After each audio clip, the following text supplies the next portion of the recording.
L'histoire d'amour entre Roméo et Juliette est complètement banale. En fait, à la base, Roméo, il était pas amoureux de Juliette, il était en kiff sur une autre meuf.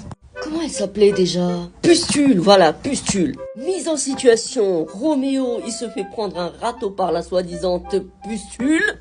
Et il s'enferme chez lui en pleurant. Je crois que je viens de niquer le charisme de Roméo. Bref, vous devez bien imaginer que ni moi, ni vous, ni la famille de Roméo ne peut tolérer ça. Du coup, son meilleur ami et son cousin, ils viennent chez lui, ils lui font: mec, c'est qu'une go, on va t'en trouver une autre, en s'incrustant au bal du village. Ces deux-là sont vraiment l'archétype des deux mecs qui forcent en boîte. Roméo, le bad boy du siècle, leur fait: non, laissez-moi mourir, mourir. Son meilleur ami le regarde et lui dit: non, tu vas porter tes couilles et on va y aller, on va choper la meuf. Et voilà nos trois puceaux qui se rendent au bal des Montaigu ou des Capulet. Très sincèrement, je ne différencie plus entre les deux familles.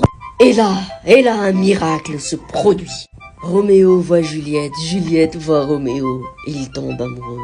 Et il oublie Pustule. Bref, après tout s'enchaîne, il va la mater sous ses fenêtres, ils vont se marier, Roméo va tuer le cousin de Juliette, qui se faisait appeler dans la cité Kim Jong-un. Roméo se fait têche par le village, mais quand même, puceau qu'il est, avant de partir, il a quand même...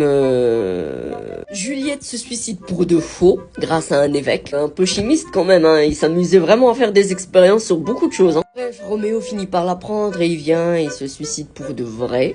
Juliette qui se réveille de sa fausse mort regarde Roméo qui est suicidé pour de vrai. Et Juliette se suicide pour de vrai. Fin de l'histoire. Putain, Shakespeare, qu'est-ce que t'as fumé là? C'était vraiment un truc hyper fort, hein, parce que... En fait, l'histoire de Roméo et Juliette, elle représente vraiment ce qu'est un amour adolescent. Les premiers amours et les gens puceaux. Comme le dit si bien notre évêque chimiste, l'amour des jeunes gens n'est pas vraiment dans le cœur, mais dans les yeux, Jésus Maria. Et toi, tu savais que...